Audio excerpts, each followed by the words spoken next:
Kisah Harut dan Marut ini dimulai dari kisah Nabiullah Sulaiman alaihi salatu wassalam. Jadi sebelum Nabi Sulaiman alaihi salatu wassalam diutus menjadi nabi dan rasul, syayatin al-jin ini mereka senantiasa naik ke langit. Kita tahu bahwa Allah Subhanahu wa taala ketika mewahyukan wahyunya, maka yang pertama kali mendengar wahyunya adalah Jibril alaihi salatu wassalam. Jadi ketika Allah Subhanahu wa taala hendak menurunkan wahyu, maka suara wahyunya itu seperti rantai yang bersuara gemerincing yang seolah-olah dipukulkan di batu, dan itu membuat seluruh malaikat langit pingsan. Maka yang pertama bangunlah Jibril alaihi salatu wassalam.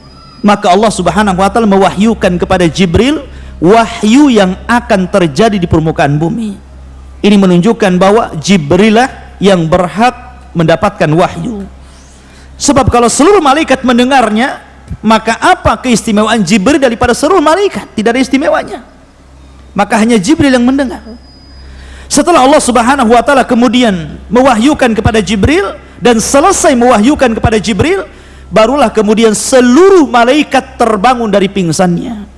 Dan mereka bertanya kepada Jibril, "Madza qala rabbukum ya Jibril?" Apa yang difirmankan kepadamu wahai Jibril dari Rabbmu? Maka Jibril pun menceritakan apa yang diperintahkan Allah kepada dirinya.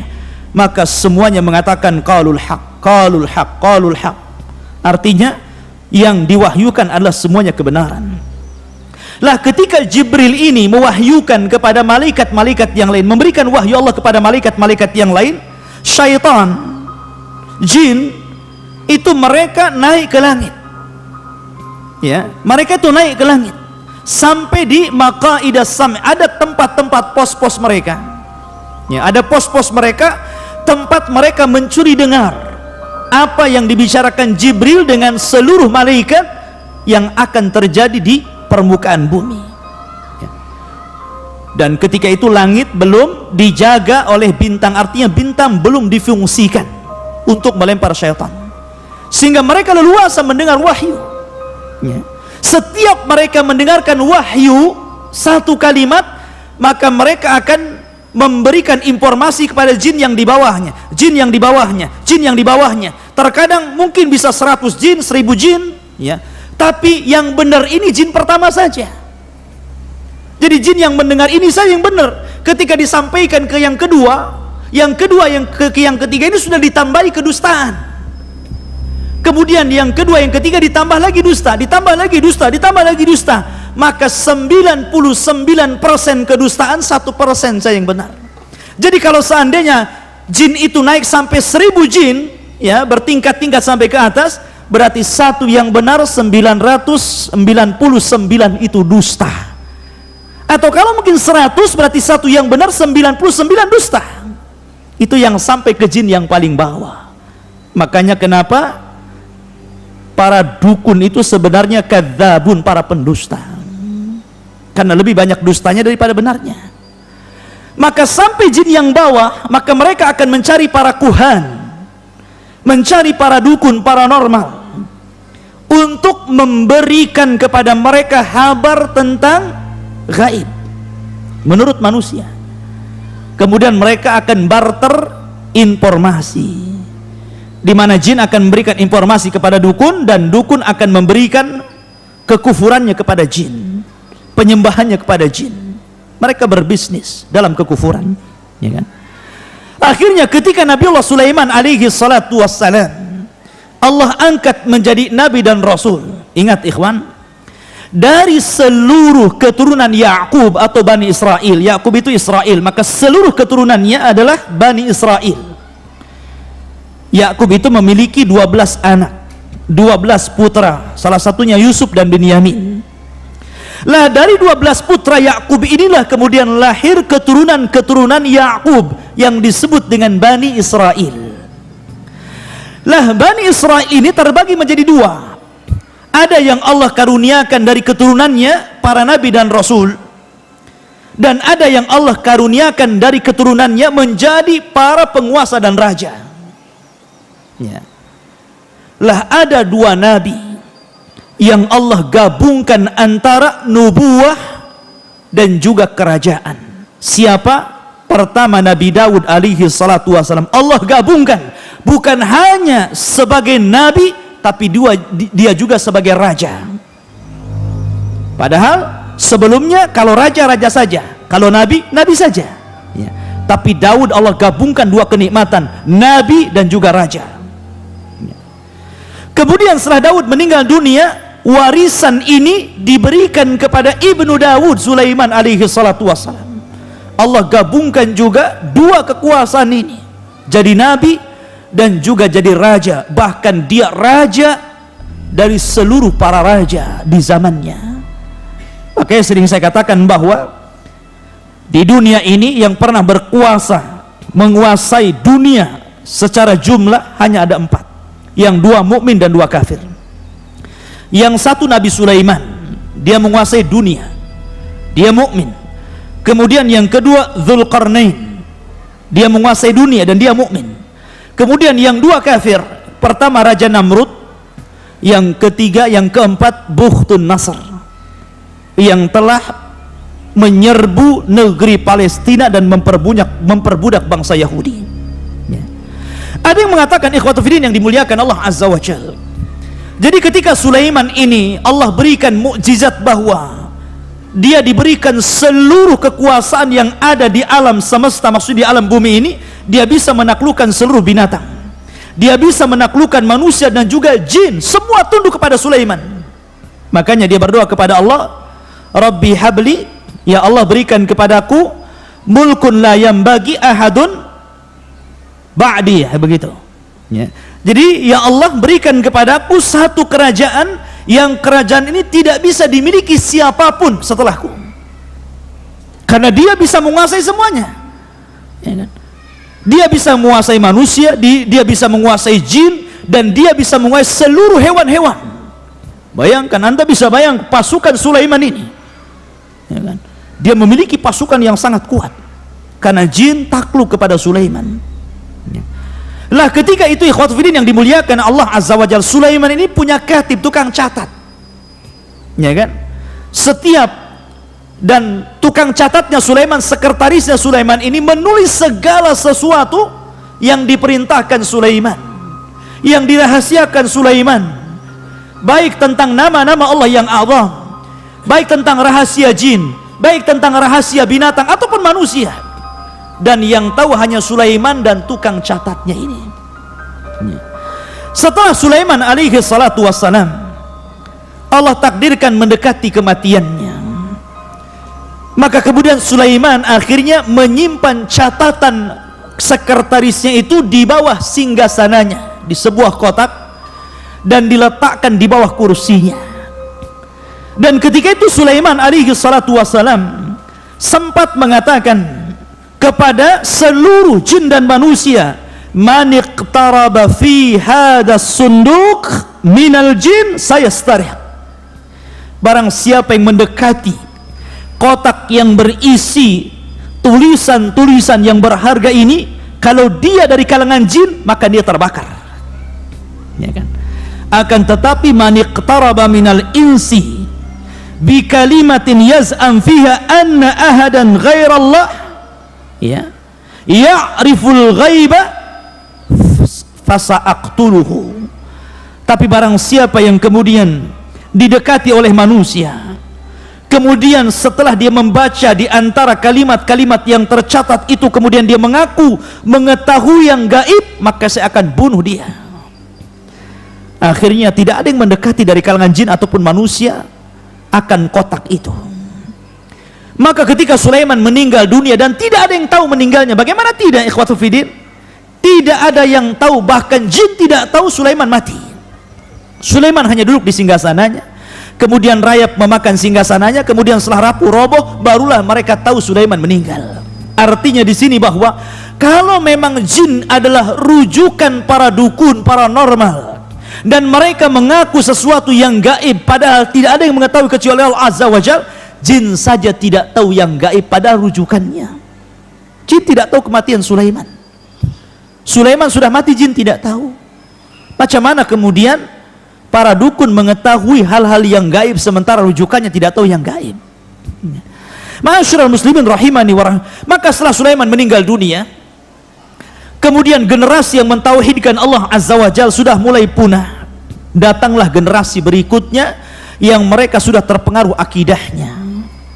Akhirnya kemudian syaitan datang kepada kaum Babil, kaumnya Sulaiman alaihi salatu wasallam, menjelma menjadi seorang manusia yang sangat saleh. Ketika itu di Babil ini ada seseorang yang bernama Harut dan Marut. Karena solehnya sehingga seolah-olah dia malaikat. Makanya Allah Subhanahu wa taala mengatakan, wa ma unzila 'alal malakaini bi Babil Harut wa Marut, dan apa yang diturunkan kepada dua malaikat di Babil, yakni Harut dan Marut. Artinya Harut dan Marut itu bukan malaikat, tapi seolah-olah malaikat karena dia saleh. Ada juga ahli tafsir mengatakan bahwa dia adalah syaitan. Harut dan Marut ini syaitan, berpura-pura menjadi malaikat, sehingga dikatakan dua malaikat. Walaupun pendapat yang rajih, yang masyhur, yang mendekati kepada kebenaran, wallahu alam, bahwa Harut dan Marut adalah minal bashar. Dia adalah manusia sama dengan kita. Karena kesolehannya orang menganggap apa? Dia malaikat. Akhirnya kemudian syaitan ini mendatangi Harut dan Marut. Kemudian syaitan mengatakan kepada Harut dan Marut, kata syaitan kepada Harut dan Marut, mengatakan, aturiduna, maukah kalian an adullakum ala mulkin la yanfad?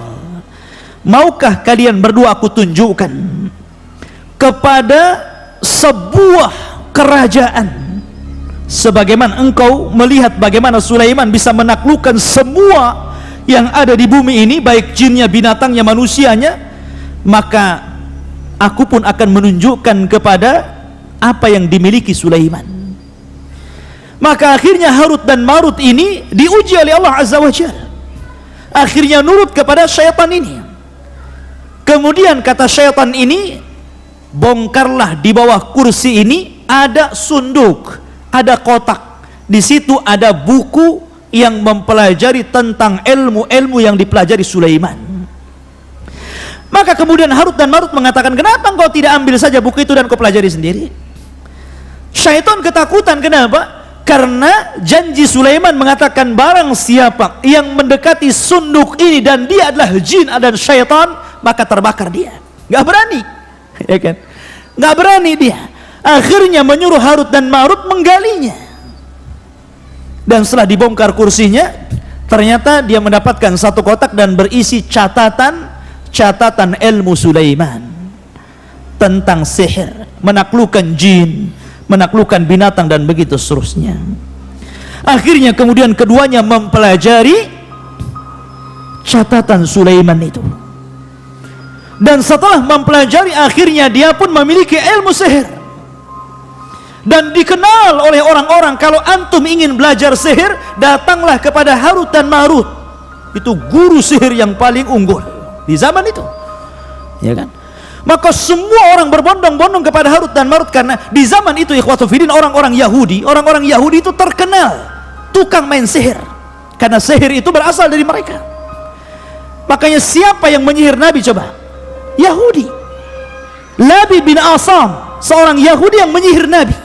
Nabi disihir, diambil sisirnya Nabi, Mishtah, dan rambutnya Nabi serta sisir yang biasa bersisir Nabi diambil oleh Labid bin Asam, kemudian dijadikan buhul untuk menyihir Nabi, dan berhasil, ya kan? Karena sihir itu pasti ada buhulnya. Min syarri nafatha tifil uqad. Uqad itu artinya buhul. Setiap sihir itu ada buhulnya, ya. Maka kemudian, dan buhul itu biasanya diambil dari orang yang akan disihir, entah pakaiannya, entah mungkin rambutnya, entah kukunya, pokoknya dari badan si tukang sihir itu yang akan disihir tadi. Maka akhirnya kemudian diambillah rambut dan sisir Nabi SAW, kemudian dimantra-mantari oleh Labid bin Asam Yahudi ini, kemudian diletakkan dalam sumur. Bayangkan, buhulnya diletakkan dalam sumur. Akhirnya Nabi terkena sihir, sehingga dia terhayalkan dia sudah menggauli istrinya, padahal tidak. Seolah-olah dia telah menggauli istrinya, padahal nggak menggaulinya. Tapi ikhwatu fiddin, akidah ahli sunnah bahwa karena ada orang yang berusaha melemahkan hadis ini. Hadis ini berusaha dilemahkan, ya kan, oleh sebagian orang-orang yang tidak suka dengan sunnah. Mereka mengatakan tidak mungkin Rasul kena sihir. Bukankah Rasul maksum? Bukankah Rasul terjaga? Ikhwan, ya. Tidak ada kaitan Rasul kena sihir dengan kemaksuman Rasul. Tidak ada kaitannya. Justru sebenarnya ini menguatkan bahwa Nabi kita Muhammad sallallahu alaihi wasallam itu abduhu wa rasuluhu. Dia adalah hamba, makan seperti kita, minum seperti kita, tidur seperti kita, dan terkena sihir seperti kita terkena sihir. Ya. Tidak ada kaitan antara maksum dengan sihir. Karena Allah Subhanahu wa taala berfirman, "Ya ayyuhar rusul, balligh ma unzila ilaika, fa illam taf'al fama ballagta risalatah, wallahu ya'simuka minan nar." Wallahu ya'simuka minan nar. Allah yang memberikan kemaksuman kamu di hadapan manusia. Ya.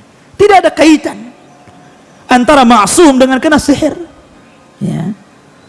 Dan ini justru memperkuat bahwa Rasul kita manusia, bukan malaikat yang tidak bisa terkena sihir. Ya. Ma'asyiral muslimin rahimani wa rahimakumullah, maka Jibril kemudian turun kepada Rasul sallallahu alaihi wasallam atau malaikat yang lainnya, kemudian meruqyah Rasul sallallahu alaihi wasallam. Akhirnya turunlah surat yang dikenal dengan Muawwidzatain, Qul a'udzu birabbin nas dan Qul a'udzu birabbil falaq. Dengan kedua ayat ini malaikat meruqyah Rasul. Akhirnya ketahuan buhulnya di sumur tadi. Siapa yang menyihir Rasul? Yahudi. Ya. Makanya kenapa haddus sahir qatal? Kata Nabi SAW, balasan dalam Islam bagi para pelaku sihir dipenggal, dharbatu bisayf, dipenggal lehernya. Makanya Umar pernah memenggal tukang sihir, Hafsah pernah memenggal tukang sihir. Apakah perlu dimintai tobat? Kata para ulama, ada yang mengatakan perlu dimintai tobat selama 3 hari. Kalau dia bertobat maka diampuni, kalau tidak maka dipenggal. Tapi pendapat yang rajih, yang kuat, tidak perlu dimintai tobat, langsung dipenggal lehernya. Itu pendapat yang kuat. Karena kerusakan sihir ini melebihi kerusakan yang lainnya. Bukan hanya kekufuran, kesyirikan, tapi kerusakan di mana-mana. Bisa membunuh, bisa menyakiti, bisa menceraikan suami istri dan begitu seterusnya. Kerusakannya luar biasa. Maka tidak perlu dimintai tobat, la yustatab, kata para ulama, tidak perlu dimintai tobat, langsung darbatu bisayf, penggal lehernya. Ya. Tapi waktu film kembali bahwa setelah kemudian orang-orang Yahudi, karena ketika itu ada dalam riwayat wallahu a'lam riwayat ini, tapi yang jelas saya pernah terbaca dalam tafsir bahwa dahulu ketika orang-orang Palestina ini dibantai oleh Bukhtun Nasr, yang saya sebutkan tadi, raja yang zalim yang menguasai dunia, maka orang-orang Yahudi Palestina ini, Bani Israel ini, akhirnya mereka menjadi budak, sehingga mereka berusaha untuk keluar dari perbudakan Bukhtun Nasr. Akhirnya kemudian mereka mempelajari sihir supaya keluar dari jeratan Bukhtun Nasr. Akhirnya tersebarlah kesyirikan di mana-mana, ilmu sihir di mana-mana. Lah kebetulan di situ itu ada Harut dan Marut yang sihirnya luar biasa, menguasai ilmu Sulaiman. Makanya kemudian orang mengatakan bahwa datanglah kepada Harut dan Marut, belajarlah kepada dia. Tetapi Harut dan Marut, ikhwatu fillah, adalah ujian Allah Subhanahu wa taala. Harut dan Marut mengatakan kepada setiap orang yang akan belajar sihir kepadanya, wa ma yu'allimani min ahadin hatta yaqula innama nahnu fitnatun fala takfur. Maka Harut dan Marut tidaklah mengajarkan sihir kepada siapapun dari kalangan Bani Israel, kecuali keduanya pasti mengatakan, sebelum kamu belajar sihir kepada aku, saya ingatkan, sihir ini fitnah, nanti setelah aku ajarkan sihir jangan pernah kufur kepada Allah. Baik, bagus kan kalimatnya. Sebagian mereka ada yang kembali tidak mempelajari sihir, tapi sebagian juga ada yang kemudian berusaha mempelajari sihir. Tapi apa kenyataannya? Kenyataannya apa yang dikatakan Harut dan Marut tidak sebagaimana yang diiyahkan mereka. Justru kenyataannya setelah mereka mempelajari sihir dari Harut dan Marut, justru kondisinya makin rusak. Perdukunan di mana-mana, sihir di mana-mana. Sampai hari ini sihir itu di mana-mana. Ya. Ikhwatu fiddin yang dimuliakan Allah Azza wa Jalla.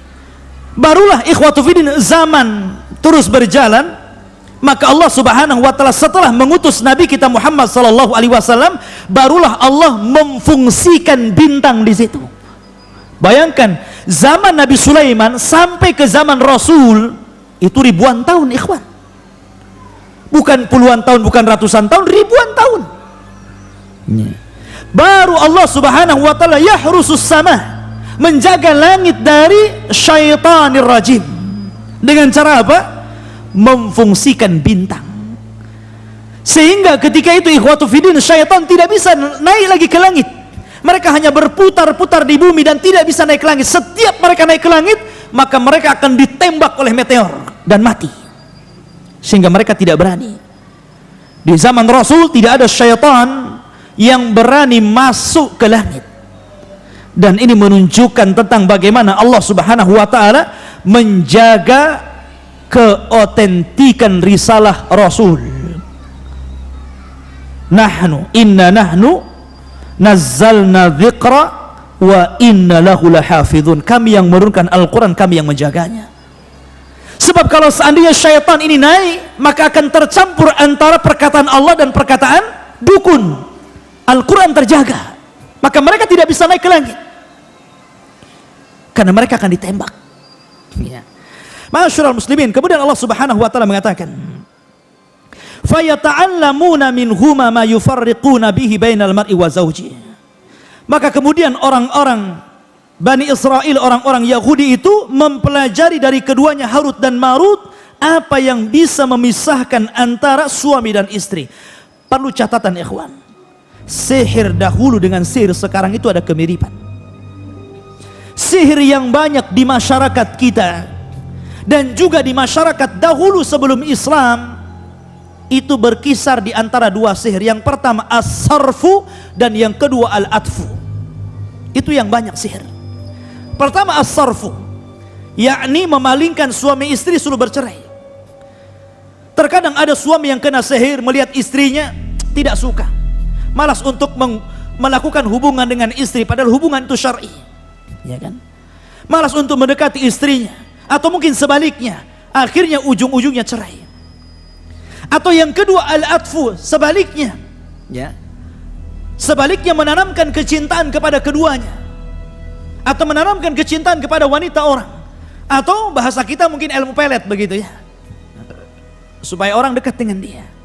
Dan ghalibus sihri hakadha, umumnya sihir seperti itu. Namun ada juga sihir yang ganas yang sampai membunuh, ikhwan. Naudzubillah. Ya. Maka di sini Al-Quran mengatakan bahwa mereka mempelajari sihir itu apa yang bisa memisahkan antara suami istri.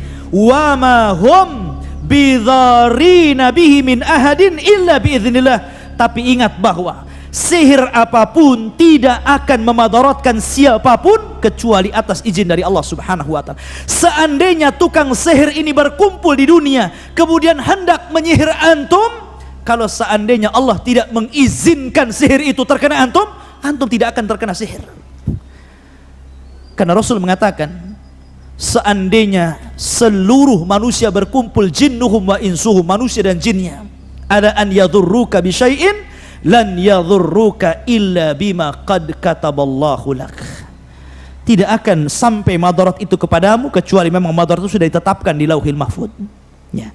Kemudian wa yata'allamuna ma yadhurruhum wa la yanfa'uhum, dan mereka mempelajari apa yang memadaratkan mereka dan tidak bermanfaat. Sihir itu tidak ada manfaatnya sedikit pun, bahkan akan mengantarkan kepada kekufuran.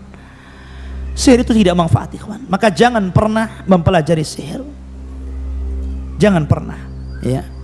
Kemudian walaqad alimu laman ishtarahu ma lahu fil akhirati min khalaq wala bi'sa ma syaraw bihi anfusahum law kanu ya'lamun. Dan sungguh mereka sudah tahu barang siapa membeli menggunakan sihir itu niscaya tidak akan mendapatkan keuntungan di akhirat. Dan sungguh sangatlah buruk perbuatan mereka yang menjual dirinya dengan sihir sekiranya mereka mengetahuinya. Walau annahum amanu wattaqau lamathubatun min indillahi khairun law kanu ya'lamun. Dan jika mereka beriman dan bertakwa, pahala dari Allah pasti lebih baik sekiranya mereka mengetahui. Subhanakallah bihamdika, asyhadu an la ilaha illa anta astaghfiruka wa atubu ilaik. Allahu ta'ala alam. Assalamualaikum warahmatullahi wabarakatuh.